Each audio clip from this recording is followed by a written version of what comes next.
आज की short analysis में हम डिस्कस करेंगे वेल्सपन कॉर्प स्टॉक के ऊपर। दोस्तों ये स्टॉक अगर आप देखो तो अप्रैल 2024 से करेक्शन के अंदर चल रहा है। मोटा मोटी देखो तो दोस्तों इसने 4 महीने यानी पूरा एक क्वार्टर करेक्शन में बिता दिया। और करेक्शन में भी दोस्तों इसने दोनों तरह का करेक्शन दिया है। इसने प्राइस वाइज करेक्शन भी दिया है और टाइम वाइज करेक्शन भी दिया है। पहले स्टॉक ने प्राइस वाइज करेक्शन दिया है जहाँ पर स्टॉक काफ़ी हद तक डाउन साइड करेक्ट किया। उसके बाद स्टॉक ने टाइम वाइज करेक्शन दिया जहाँ पर स्टॉक साइडवे गया, कंसोलिडेशन किया, एक स्ट्रॉन्ग बेस बनाया और अल्टीमेटली इसको ब्रेकआउट किया है। और फिलहाल ये स्टॉक को अगर आप देखो तो दोस्तों यहाँ पर मल्टीपल पॉजिटिव फैक्टर्स एक साथ ब्रेकआउट हुए। ये स्टॉक के अंदर दोस्तों एक बहुत बड़ी डाउनवर्ड स्लोपिंग पैरेलल चैनल थी जो एक स्ट्रॉन्ग रेजिस्टेंस का काम कर रही थी। अल्टीमेटली स्टॉक ने उसको ब्रेकआउट किया है। यहाँ पर करेक्शन कंप्लीट के कंफर्मेशन मिले हैं, पॉजिटिव हिडन डाइवर्शन मिला है और एक बहुत बड़ी रिवर्सल चार्ट पैटर्न मिली है दोस्तों, जिसके तहत ये स्टॉक करंट लेवल में अपसाइड में 25 से 30% रिटर्न के लिए रेडी है। लेकिन दोस्तों इसमें कोई भी हमारी बाय सेल होल्ड रिकमेंडेशन नहीं है, ये प्योरली एजुकेशन पर्पस से आप लोगों से शेयर कर रहे हैं। फ्रेंड्स आप लोग देख सकते हो कि ये वो टॉप एरिया था जहाँ से करेक्शन का आगाज़ हुआ था और यहाँ से कुछ ऐसी डाउनवर्ड स्लोपिंग पैरेलल चैनल ये स्टॉक के अंदर बनी थी। और जब तक स्टॉक ये डाउनवर्ड स्लोपिंग पैरेलल चैनल में था, स्टॉक ने प्राइस वाइज करेक्शन दिया और कुछ लोअर लोज भी हिट हुए। दोस्तों अगर आप देखो तो पहला लोअर लोज यहाँ हिट हुआ था, सेकंड यहाँ हिट हुआ, थर्ड यहाँ, फोर्थ यहाँ, और जैसे ही दोस्तों ये downward sloping parallel channel upside में ब्रेकआउट हुई, इसने मल्टीपल हायर हाइज को एक साथ ब्रेक करके उसके अबव हाई वॉल्यूम क्लोजिंग देकर कंफर्म कर दिया करेक्शन इज़ कंप्लीटेड। यहाँ पर दोस्तों दो बड़ी चीज़ एक साथ हमें मिली। पहले तो इसने डाउनवर्ड स्लोपिंग पैरेलल चैनल को अपसाइड में ब्रेक किया, जिसके वजह से ये जो स्ट्रेट डाउन साइड गिरावट आ रही थी वो रुक गई। और सेकेंडली इसके अंदर जो कंटिन्यू लोअर लोज हीट हो रहे थे वो स्टॉप करके इसके अगेंस्ट में इसने first time higher highs registered किया, जो हमें कंफर्म करता है कि स्टॉक के अंदर बॉटम लग गई, correction completed, upside trending move start हो गया है। और दोस्तों जब तक कोई नया लोअर लोज हिट ना हो जाए या फिर पुराने लोअर लोज के नीचे क्लोजिंग ना मिले, तब तक हम यही मानकर चलेंगे कि स्टॉक के अंदर करेक्शन कंप्लीटेड और बॉटम लग गई है। और दोस्तों देख लेते हैं डाइवर्शन का पार्ट। तो दोस्तों अगर मैं आप लोगों को MACD डालकर दिखाऊँ तो यहाँ पर आप लोगों को क्लियरली पॉजिटिव हिडन डाइवर्शन मिलेगा। दोस्तों ये जो अगर आप देखो ना प्राइस एक्शन के लोअर लोज, तो वो यहाँ से दोस्तों अगर आप देखो ना तो अपसाइड में टिल्ट हुए हैं और वही एरिया में MACD के ऑसिलेशन डाउन साइड में टिल्ट होके यहाँ से ब्रेकआउट मिला है, जो एक अपसाइड में मोमेंटम पंप करेगा। और दोस्तों देख लेते हैं चार्ट पैटर्न की। तो दोस्तों यहाँ पर ज़रूर ध्यान देना, आप लोगों को कुछ नया बताना है।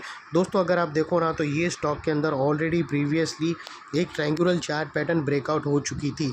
अगर मैं आप लोगों को बताऊं तो दोस्तों यहाँ पर कुछ ऐसी ट्रायंगुलर चार्ट पैटर्न थी और दोस्तों इसकी नेकलाइन पे कंसोलिडेशन हुआ और एक रेंज बनी और आज वो रेंज भी ब्रेकआउट हो गई है। दोस्तों अगर मैं आप बताऊं तो यहाँ पर एक ऑलरेडी ट्रायंगुलर चार्ट पैटर्न बनी थी और ये उसकी नेकलाइन के पास यहाँ पर कंसोलिडेशन हुआ था फ्रेंड्स।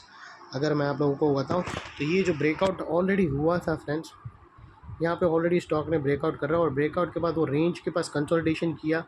कंसोलिडेशन में नीचे भी गया लेकिन उसने नीचे क्लोजिंग नहीं दी दोस्तों, और अल्टीमेटली उसने अपसाइड में ब्रेक किया। तो दोस्तों यहाँ पर जो एंट्री बन रही है वो एक सेफ़ एंट्री बन रही है रीटेस्ट वाली, और यहाँ पर जो स्टॉप लॉस था वो ऑलरेडी दोस्तों बहुत ही सिक्योर हो गया।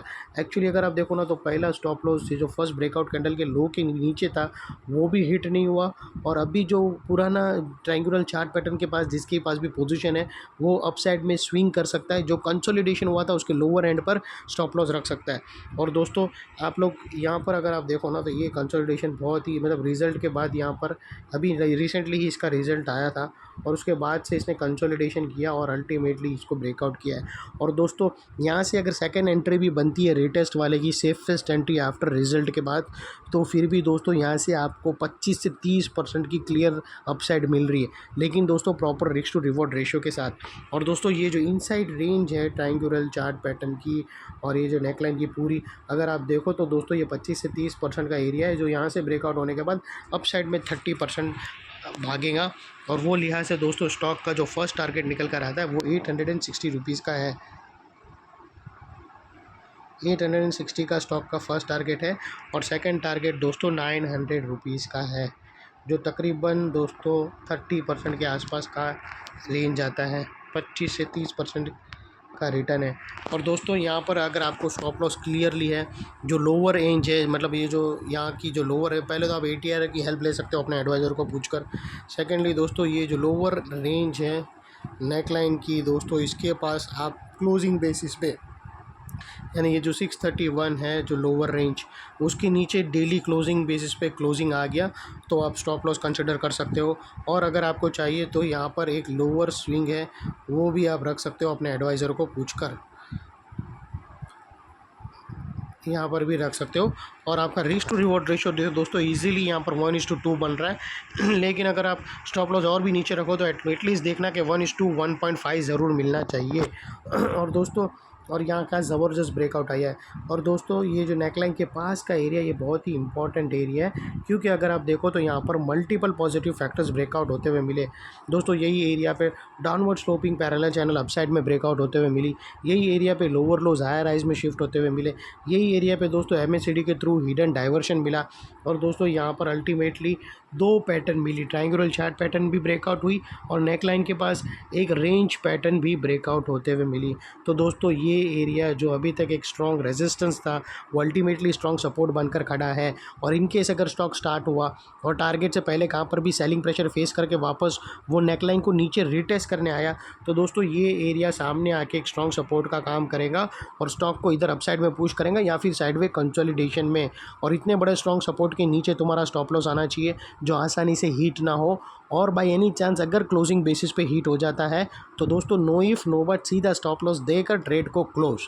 ये थी हमारी शॉर्ट एंड स्वीट एनालिसिस। अच्छी लगे तो प्लीज़ सपोर्ट करो, चैनल को लाइक करो, सब्सक्राइब करो और शेयर करो। Thank you. जय हिंद, वंदे मातरम।